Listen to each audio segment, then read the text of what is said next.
नमस्कार मित्रांनो. आज आपण बघाल आकाश शेटरावड आपल्यासोबत आहेत आणि दिलदार मनाचा राजा माणूस त्यांनी जे बोललं होतं आज इतिहास घडणार आणि तो इतिहास बघायला मिळालेला आहे. दादा नमस्कार. नमस्कार. कारण मोठे मोठे गार केले गंमतमध्ये आणि आज सगळे घरी गेले कारण जे होणार होतं तेच करून दाखवले. कुठेतरी एक दिलदार व्यक्तिमत्व तुम्ही दाखवत पण असता आणि गेम चेंजर म्हणून तुमची महाराष्ट्राला ओळखसुद्धा आहे. काय बोलाल? सेमी क्रमांक 1 मध्ये आपला रायबा आणि आपला शंभू ही चांगल्या पद्धतीने सेमी प्राप्त झालेली आहे. तर आपल्या लढतीला सर्व जेवढे नंदी होते तेवढे आपलेच नंदी आहेत आणि एक माझ्या भावाचा सुद्धा बैल आहे राहुल पाटील. ठीक आहे, मथुर काय जिंकला आणि शंभू काय जिंकला, दोन्ही बैल आमचीच आहेत आणि चांगल्या अशा रीतीने आज खरोखर आज माझी शंभूनी इज्जत ठेवली. कारण ज्यांनी ज्यांनी शंभूला नाकारला आज त्यांना सगळ्यांना दाखवलेलं का शंभू काय आहे. बघा मालकाचं अस्तित्व जेव्हा येतोय तेव्हा शंभू 12-13 सरकार करून दाखवतोय. हो, आज 100% आज माझा त्यांनी त्याची जी किंमत होती आज त्यांनी ती फेडली इथं.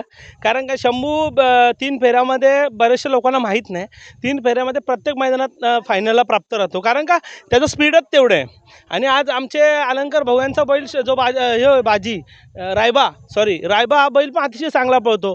रायबा आणि शंभूची गाडी खरोखर अतिशय स्पीड, कारण मापाला माप आहे त्याच्यामुळे अतिशय छान स्पीड लावून खरोखर एक नंबर असा सेमी त्यांनी काढलेला आणि एकदम सुट्टा निकाल घेतलेला आहे. बघा, मागील मुलाखतीमध्ये मी तुम्हाला बोललो होतो का 100% इतिहास घडणार आणि तो घडलेला आहे.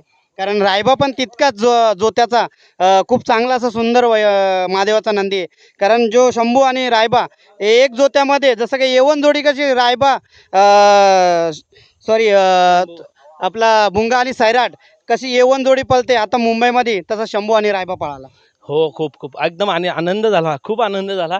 कारण का जेव्हा एखाद्या मालकाचं कष्ट अपाट असतं त्या बैलावर आणि त्याचा जीव असतो, त्या टायमाला त्या बैल जेव्हा गुलालात प्राप्त होतो म्हणजे फायनलला जातो, त्या मालकाला वेगळाच आनंद असतो आणि तोच आनंद आज मला आहे. बघा, प्रेक्षकांनी खूप गर्दी केली होती कारण सेमी असा एक नंबरचा टॉपचाच होता का तिथे इतिहासच घडणार आणि तो इतिहास शंभूने घडून दाखवला. 100% आज शंभूनी माझं एकच सांगणं आहे की बैल आहेत आज कमी पळतात उद्या जास्त पळतील, पण बैलांना कधी कोणाचं नावं ठेवू नका, माझं एवढंच सांगणं आहे. बघा, ज्याने ज्याने ट्रोल केलं तर त्याने शंभूने उत्तर दिलेलं आहे. 100% उत्तर दिलेलं आहे. आणि काय बघा आज शंभू जरी म्हणजे फायनलला प्राप्त झाले आहेत, पण कसं सर्व नंदी आपलेच आहेत. कारण का कधी कोणाला वाईट बोलवणार का, आज माझ्या नंदीला जर मी लोकांच्या नंदीला वाईट बोललो तर तेही माझ्या नंदीला वाईट बोलतील. तर सर्व नंदी आपलेच आहेत आणि एकदम चांगल्या रीतीने शंभूने आज फायनलला प्राप्त झाला. मला खूप आनंद आहे आणि खरोखर शंभूने आज माझी इज्जत ठेवली. जी त्याला मागाशीच सांगितला, आज तुझ्या माझ्या इज्जतीचा सवाल आहे, आज तुला पळायचं आहे आणि त्यांनी ती पूर्ण केली. तितकाच जोत्याने रायबा सुद्धा पळाला. काय त्याच्याबद्दल बोलाल? अलंकार भाऊ एकदम आपले घरातले आहेत. कारण का माझे खूप वर्षापासून त्यांचे संबंध आहेत. आमचे अलंकार भाऊ असतील, अजून बिंदास भाऊजी असतील, एकदम आमची चांगली मैत्री आहे आणि एकदम चांगल्या जिव्हाळासुद्धा आहे. त्याच्यामुळे हा पायरा घडून आला. आणि आज तुम्हाला खरं सांगतो बघा, काय असतं एवढं कोणी 1 महिना नियोजन केलं आहे, कोणी 15 दिवस नियोजन केलं आहे. 2 दिवसाच्या नियोजनामध्ये आज फायनलला प्राप्त होणं खूप मोठी गोष्ट आहे. कारण का बघा कधी शंभूला बैल नव्हता, पण आज अलंकार भाऊनी शंभूला बैल दिला. म्हणजे त्यांनी बैल फोन केला की त्यांचा पैऱ्यातला बैलाला पण त्या पैऱ्याला जो बैल होता तो आजारी होता.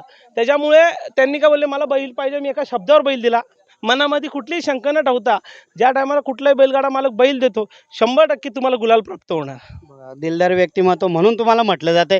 कारण दुसऱ्याच्या महादेवाच्या नंदीवर प्रेम केलं तर आपला महादेवाचा नंदी गुलालात राहतो आणि 100% तुम्ही आज 4x4 थारमध्ये बसून जाणार. नाही तर माझ्या कसं आहे बघा, ही जी बक्षीस बैलांनी जे नंदी मारतील ती खूप माझ्यासाठी मोठी आहे. कारण का माझ्याकडे थार आहे, सर्व गाड्या आहेत, पण माझ्याकडं ज्या टायमाला आपला नंदी जिंकतो, नाही पण जिंकलेली ती एक वेगळी जिंकलेली खूप वेगळी, तीच तुम्हाला सांगतो मी. जिंकलेली आपल्या बैलांनी जेव्हा आपला नंदी जेव्हा जिंकतो, एखादी कुठलीही गोष्ट ती किती छोटीही असू दे, तिचं खूप मोठं मौल्य असतं आपल्यासाठी. खूप सुंदर. कारण प्रेक्षक वर्ग पण जमलेला आहे, आपले यूट्यूबर सुद्धा आहेत आणि त्यांचे सुद्धा आभार करतोय कारण ते सुद्धा वेटिंगला आहेत आणि प्रेक्षक वर्गाने सुद्धा तुम्हाला खूप प्रेम दिलंय. अखंड कमिटीवर सुद्धा तुम्ही खूप एक बारीक नजर ठेवून असता आणि जिथे मोठा मैदान असो तेव्हा तुम्ही फेरफटका सुद्धा करत असता. काय सांगाल त्या मैदानाबद्दल, कारण त्यांनी आज इतिहास घडवला? त्या दिवशी आम्ही जे मैदानावर आलो होतो, कारण का आपलं नंदी ज्या टायमाला पळताना त्या मैदानाची पाहणी करायला आवश्यक आहे. कारण का पुढे आवरायला जागा आहे का, खाली सुट्टीला बरोबर आहे का. कारण का बघा मुका जनावर आहे, तो बोलणार नाही, त्याला फक्त पळणंच माहिती आहे. कारण का एक मैदानामुळे आपलं आयुष्य बैलाचं आपण उद्ध्वस्त करतो. कारण बैल पायात इंजुरी होते, कुठं बैल पुढे धडकतो, म्हणजे बऱ्याचशा गोष्टी आहेत. त्या जनावराला जर तो त्रास झाला तर तो सांगणार नाही की मला असा त्रास होतोय. मग आपणच त्याची काळजी घेतली पाहिजे, त्याची दखल आपणच घेतली पाहिजे. त्याच्यानुसार आम्ही त्या दिवशी मैदान बघायला आलो होतो. खूप सुंदर. जाता आता अजून एक प्रश्न, सेमीमध्ये जी खूप लढत झाली घासाघाशीमध्ये, म्हणजे मुंबईचा बेताब बादशाह मथुर, काय बोलाल त्याबद्दल? मथुर आमच्या मित्रांमधला खरोखर तो हिरो आहे आणि तो हिरोच राहील.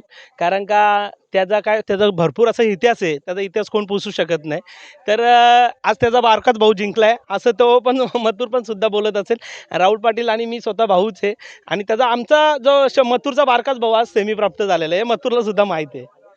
बघा खूप सुंदर. कारण अजून एक प्रश्न, फायनलला आम्ही मुलाखत घ्यायला येणार आणि इतिहास घडून दाखवणार शंभू 12-13 सरकार. 100% तुमचं प्रेम आहे आणि तुमचं जर प्रेम आहे तर 100% काहीतरी होईल. पुढील नियोजनासाठी शुभेच्छा देतोय धन्यवाद आणि आजच्या नियोजनासाठी शुभेच्छा देतोय. धन्यवाद. धन्यवाद धन्यवाद.